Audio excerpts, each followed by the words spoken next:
here to the home of youngest Melissa champion and Ferrari's biggest fan, as we are going to go to the exclusive race reaction to round 14 of the 2026 FI Formula 1 World Championship. Of course, the Dutch Grand Prix, which is technically only round 12 here of the championship. And of course, a very interesting result, which definitely could have ended up with us celebrating with the Italian national anthem, as we definitely, had the pace for the victory. So in this exclusive race reaction, we will analyze the whole race and take a look at why, and it was a thriller of a race compared, frankly speaking, to the penultimate sprint of the season that we had just 24 hours earlier, or 27 hours earlier to be precise. We will analyze why the Scarlet Red Ferrari cars that look so super strong, so super fast, with Charles Leclerc almost, getting his first sprint victory, being only a mere second from the eventual winner George Russell, why it panned out differently during the race.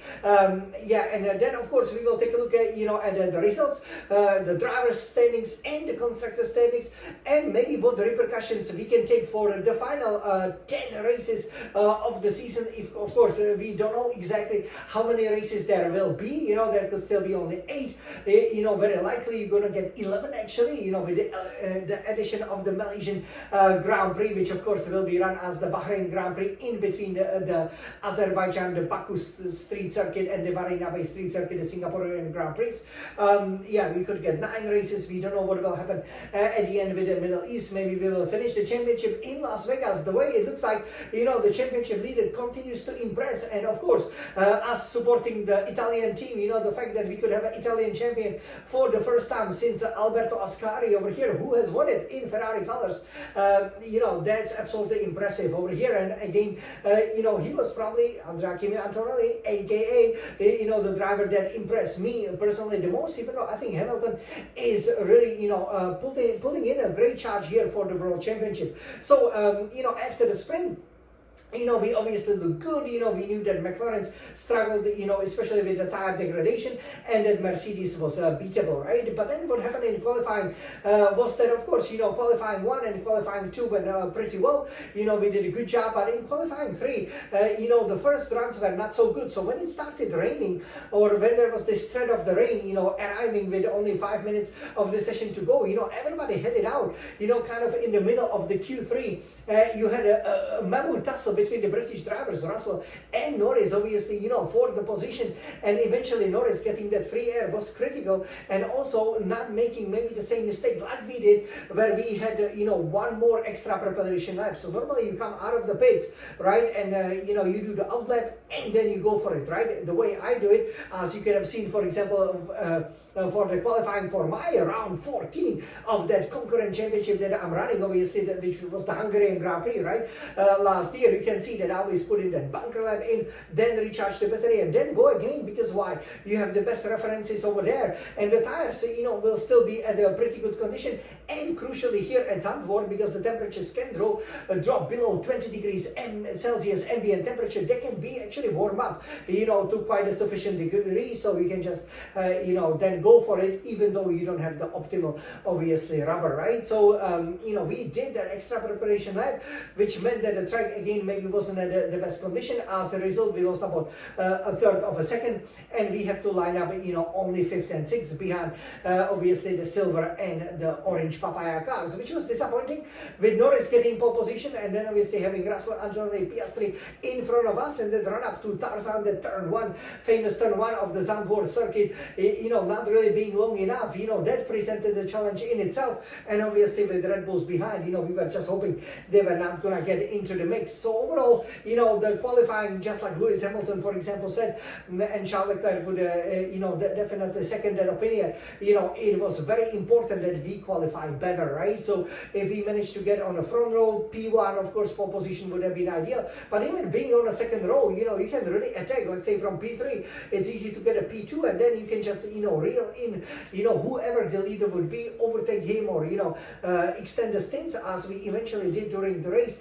and beat them, for example, with the superior race pace, because, again, Zandvoort normally is a 2-stopper race, but of course, that was all thrown out of the window when, again, it started started raining, but it was not at the end of qualifying, it was at the beginning of the race. So when everybody, came in, obviously a lot of the drivers, were debating which tires to put in. Some of the Cadillacs were on the intermediates, like I think Perez. So he just went to switch to the tire, to the obviously, the dry tires, right? And we started on the softs because we were hoping to make up some position. 1, 2, 3, 4, 5 lights went out for the last time for the foreseeable future here in Zandvoort. And of course, we've gotten a good decent start, but because George Russell, who started from the front row on the second place, kind of bogged down, and Piastri wanted to go to the right. But again, even on the main straight, the Zandvoort circuit, it's kind of a good riddance, we could say, because it's not really wide, but it can provide nice, exciting, close racing. But you could see Piastri had to take evasive action, then Leclerc, then Hamilton, which pushed, Verstappen onto the grass. But everybody has gotten, kind of all right. So I was happy, that especially when Hamilton and Verstappen came so close, that Hamilton was still okay, because obviously he's fighting for the world championship, being second, at least, before the race started. We basically went for it, but you could see that we were only able, to make up a couple of positions. So Hamilton lost out to his teammate, to Charles Leclerc, who was now, running fourth. But obviously, with George Russell, recovering, that place, we were behind him. And, you had, the funny situation over here where, there was always this mammoth tussle, but then you had Antonelli and Norris pull away. And basically, that was, as far as the field could see them, the rest of the 20 drivers could see of them, because it was then the fight between the reigning champion and the current world championship leader, and probably the next world champion, which turned out to be very exciting. The tire is definitely played the role. I kind of didn't understand why, if we started on a softs and after what happened obviously at the end of lap 1, why we didn't go for a medium. We obviously still stuck to the soft tires, ran them very, very long, but then when, for example, hard and soft again, I believe, maybe with a medium, that could have been a better strategy. But anyways, the happiest moment came at the end of lap 1, when you had, Max Verstappen, obviously the home hero, coming out of the banky turn. And obviously he, it's quite funny, 4-time world champion, making a mistake like that, dipping a wheel a little bit, on that inner curb, it sent him spinning while in turn, wheels flying off. It was really a miracle that no other drivers hit him or anything. But great, he was out of the race. We were very happy about it, actually. But of course, you never want to see a crash in that corner, because, I think when I did the time trials, I did lose it once there. And it's a pretty scary moment when obviously the banking, right, when we teach it in a physics class, should give you more grip, especially in the greasy kind of the wet conditions that you had at the beginning of the race. So, you actually want to have more banking, basically more camber that you can get, up to 18 degrees, which basically, from the law of the physics, it will provide you with more grip. But Verstappen chose the other way, maybe, not paying enough attention at school, and it cost him dearly. So he was out of the race. So it was then between our top 6, because Liam Lawson, and deputizing for the injured Isaac Hadjar, obviously really wasn't on a pace, and I feel like, we had a good decent pace, but we were just stuck there, for the first stint. But then eventually, everybody stopped, starting, I believe, with Piastri and Russell, the people, it was very difficult to overtake, and this is where I think, maybe we kind of reacted too early, when in Australia we had too many overtakes.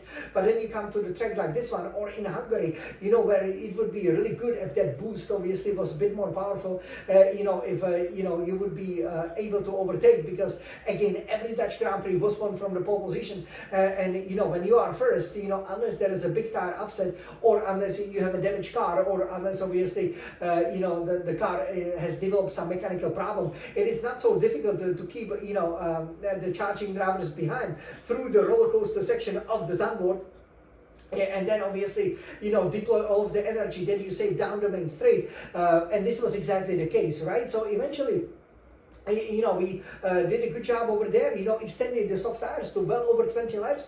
Maybe we stopped a little bit early with Leclerc, who was then leading the race. Hamilton obviously, then led the race, as well. And I think with Hamilton, that was the right strategy, because we created the tire offset, which would drop us back to like 5 to 7 seconds. But, within 5 to 7 laps, we would be able, to catch up with the drivers. And now with obviously fresher tires, especially, in that final sector and coming out onto the banking, you would have much better traction, much better grip throughout. You could just floor it, deploy all of the battery, open up the active arrow and overtake, right? And this is exactly what was the case. Charles Leclerc, another, overtake, of the race. He did it in a sprint. He did it again when he, schooled Piastri by, again, going around the outside to the Tarzan, then doing the switchback and overtaking, again, in, for example, the F1 simulator, it's not so difficult actually to overtake at Zandvoort, but you do have to save quite a lot of battery and simply be very, very committed into the turns. And I was really happy to see that. But you could see Lewis Hamilton, who, for example, unlike Leclerc, switched from soft to the hard. Leclerc switched from soft to the medium. And then to the hard, which maybe wasn't, optimal. Hamilton, I think, could have done a one-stop strategy if he started on the mediums and extending them to about lap 30, which could have possibly been a winning strategy. And looked like that with 20 laps to go. When obviously with Hamilton, catching up then to Piastri, overtaking, even getting behind Leclerc. And for the first time, Leclerc has gotten that order to let Hamilton go, and he was like, "What the F, right? Like, why are you asking me to do that?" Hamilton wasn't happy about it. Definitely cost us a little bit of the time. But this is the biggest challenge that you have when you have two equal drivers, because Leclerc is not exactly out of the title fight. But in this case, different strategies. He should have let Hamilton through. I was surprised when, for example, Mercedes were faced with the same decision that they let, that Russell let Antonelli through, even though he's actually his main championship rival, kind of like what Rosberg did. Win Hamilton, in a couple of occasions and then beat him to the title. So, maybe smart on George Russell's part. For Charles Leclerc, I believe he should have let Hamilton through, but again, he has a long-term contract. He is the future of the Ferrari, and he showed that he's not letting him through. It did cost us valuable time, but the most worrying fact was, when we were on the hard tires, I think we could have kept Antonelli behind, but the pace of Norris on the hard tires is what won him the race, right? Because at that point, it looked like Hamilton could hang it out, till the end, but when Norris simply, sweep around the outside of Antonelli, who tried to attack Hamilton, but who didn't really have, Antonelli didn't have the rear grip, right? He was really struggling with that, so we were like, okay, this is looking good,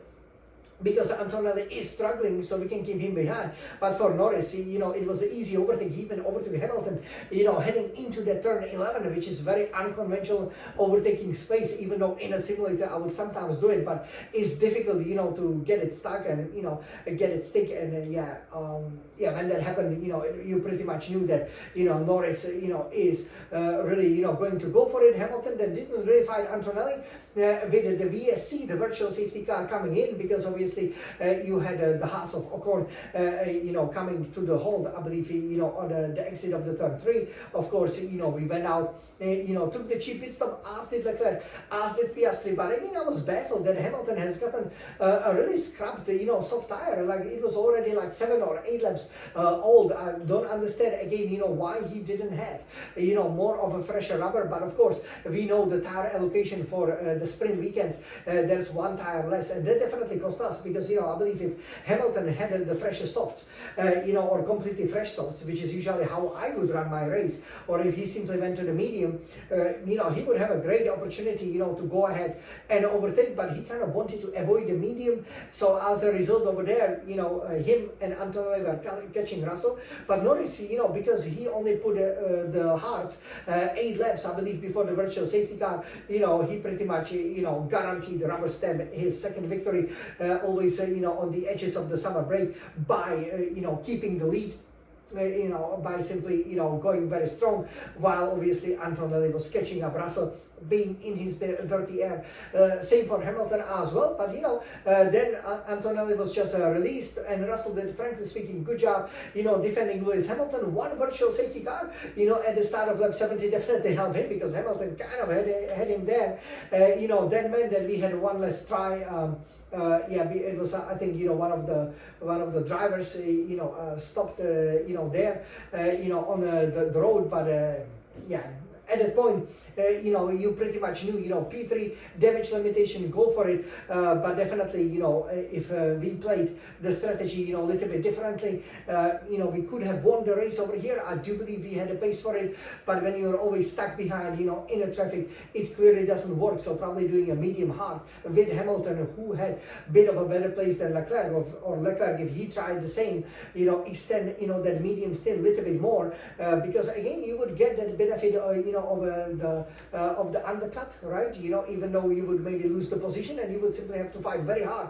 Whoever would come against you, like especially Antonelli, who was not so strong on the hard, or the Norris, that could have been a winning strategy, one-stop race. When you go to the stop so late, and you don't have the fresh set of the soft tires or mediums, it's always gonna be difficult, because otherwise you would just be flying. You could go past, but then again, it's already so difficult to overtake when everybody has the same tires. So maybe with that tire offset, it also wouldn't be easy. So, I think we tried. Hamilton was disappointed, because I think he felt, at a certain point, maybe with 25-30 laps to go, that the victory was suddenly there up for a taking. But ultimately we needed a bit more pace over here and qualify better in order to win the final Dutch Grand Prix. So over here, how did that final Dutch Grand Prix, the 2026 edition, ended up? Well, Lando Norris won it. We had to wait for it for quite a long time to get started. We had a start, big Verstappen crash, red flag, and obviously, then we had extra formation lap, and so, almost, 3 formation laps, but then I think it was worth the wait. It was a great tactical battle, a lot of close racing, and, this is how Formula 1 should be. But again, the track is too narrow, and that's a bit of a pity, because otherwise, I think, the result could have been quite different. So, how did it finish? So, let's take a look and turn around our Scuderia Red Retina iMac over here. So you can see Lando Norris winning for the second time, which equals the tally of George Russell. So that obviously would be a bit concerning for Russell. But I think he got a bit lucky that the second place and the championship leader, Andrea Antonelli, who did a great job, to get him at the second restart, that he simply didn't feel, at ease on the hard tires. That could be down to the fact that obviously, we didn't run the tires a lot. You only have one free practice, but again, Antonelli was very impressive the way, he pretty much dismantled, both of the British drivers. George Russell, the VSC, kind of helped him.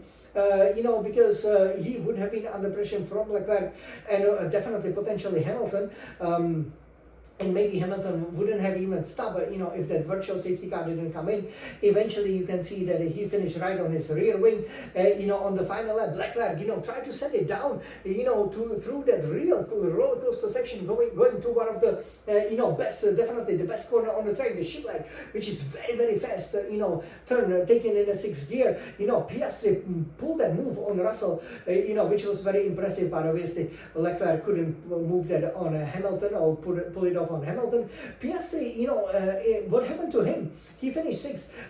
We obviously expected a drop off, but for Norris, once he had a clear air, he was really able to fly, and I think it was the key to keep the McLarens behind. Once the McLaren, was ahead, they were able, they were strong and hard to overtake. 7th, Liam Lawson, I think this is a good redemption for him, because obviously he has proven that he can, race the Red Bull and deliver the best of the rest results quite easily. 8, Nico Hülkenberg, Audi, when the first Verstappen crash, Gabriel Bortoleto had a 360 spin again on the banking, and Hülkenberg on the last moment avoided Bortoleto, and that was critical to him getting welcome 4 points that will propel him up the Drivers' Championship, as you will see very shortly. Fernando Alonso finished 9th, a well-executed race, 2 points over there. He was obviously helped by the fact that Carlos Sainz was again playing the team game and slowing the people behind down. Then Pierre Gasly, who's got gotten a 1 point there for Alpine, just like in a sprint. He did very, very well. So now let's take a look at the Drivers' Championship. So in our 2026 FIA Formula 1 season, you can see Andrea Kimi Antonelli. This is actually a good result for him. Extends his lead to 242 points in the championship. And you can see George Russell, now equaled obviously Lewis Hamilton, but because he has 2 victories to Hamilton's 1, he is now second on 183 points. But again, having that 59-point lead, that's very, very handy for Antonelli. He could be celebrating come Las Vegas in 8 races time. Lewis Hamilton, 183 points. I believe, if he wants to ignite the title challenge, obviously it's very difficult to beat one of the best qualifiers in the Ferrari and Formula 1 history, Charles Leclerc. But, he is the best qualifier. He's the only one who's gotten over 100 pole positions, and really Hamilton has to go for it, because we as Ferrari, obviously, we would like to preserve Michael Schumacher's record of 7 World Drivers titles. But, that 8th title is all it is about, and I think it's there, races like this one, the Dutch Grand Prix showed that, we could have easily finished 1 and 2 with better qualifying and, again, better management. We have to work as a team. It's a similar problem that, lots of the teams, bar Red Bull, pretty much have, where, each driver, doesn't really want to give up the position, but ultimately it just costs you valuable points. And for Andrea Kimi Antonelli over here, having such championship lead, that's a perfect scenario for him.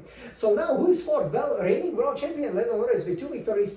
He went from 109 to 159 points over the last 2 races. So he is now ahead of Charles Leclerc, who obviously is the last winner before, obviously, not quite last winner, maybe we should say, but obviously with his British Grand Prix victory, it looked good for Charles Leclerc, for Ferrari, 155 points. But you can see this race again, he's now 87 points behind Antonelli. Again, Hamilton is, of course, 59 points, as we can see over here. Difference is 28 points, is not that much, but, probably over here, why not mount the title challenge? However unlikely it might be. Max Verstappen, with rookie mistake, is 6th in the championship for Red Bull on 112 points. Oscar Piastri 7 for McLaren, 104 points.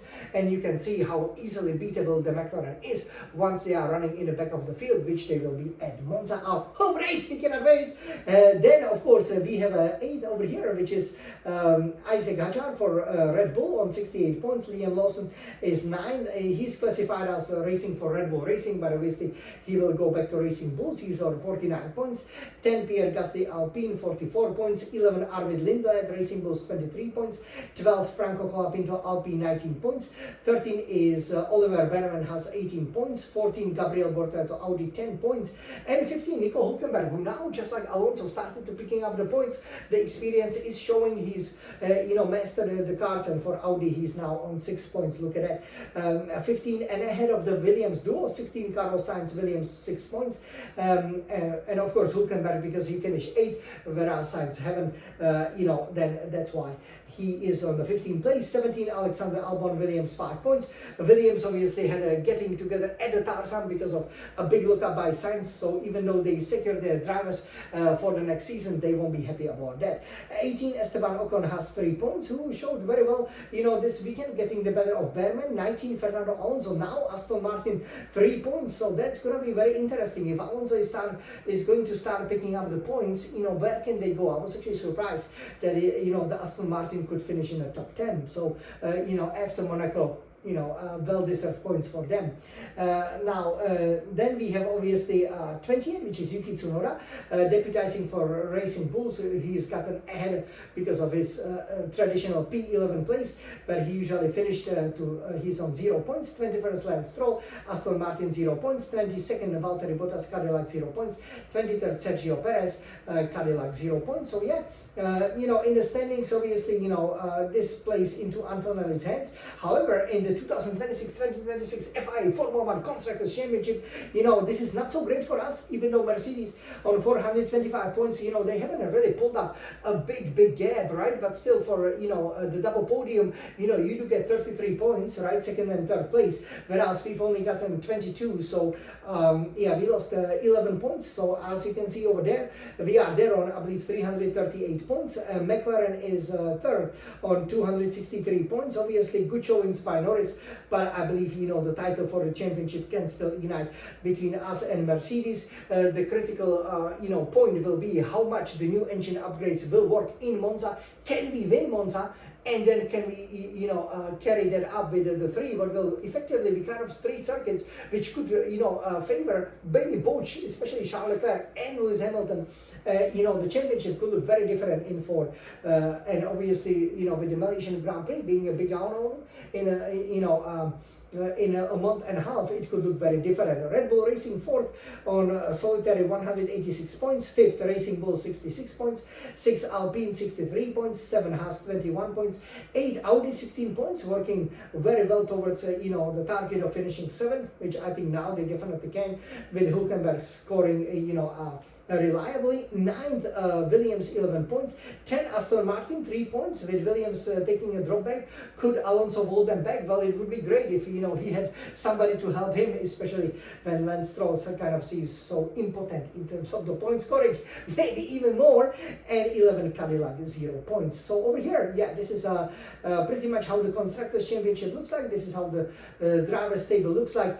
And yeah, congratulations to Norris, who has now scored as many victories as we have as a reigning champion. I think he is getting to grips with the car, but he was relatively lucky. You could see that Antonelli didn't really fight him hard, but maybe he will have to start fighting him hard if there's any comeback. But overall, I think a lot depends. If, for example, Norris obviously qualified, if that sprint was like the Grand Prix, Leclerc would have won, right? So you can see that a lot depends. You really have to maximize the potential, like Hamilton said. It's very, very close now up front. It's fantastic to watch, but of course, when you can maximize your potential, you can almost cruise to the victory, but you can easily finish fifth, even though you have the best pace. So this is how it finished. With regards to me, obviously, I will be chasing my second Dutch Grand Prix victory, as we will then go to our home sweet home, the Autodromo Nazionale Monza. So definitely stay tuned for that. Obviously, it will be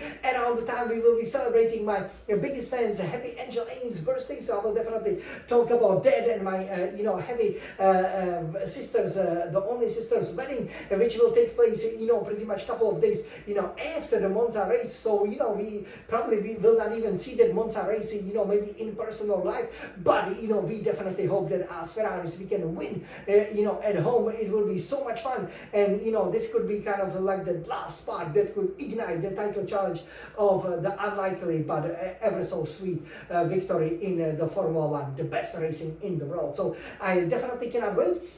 Obviously I did the Hungarian Grand Prix where that's why I was so happy when Verstappen retired, because obviously we did had a get together. So my championship lead shrunk from 38 to 28 points.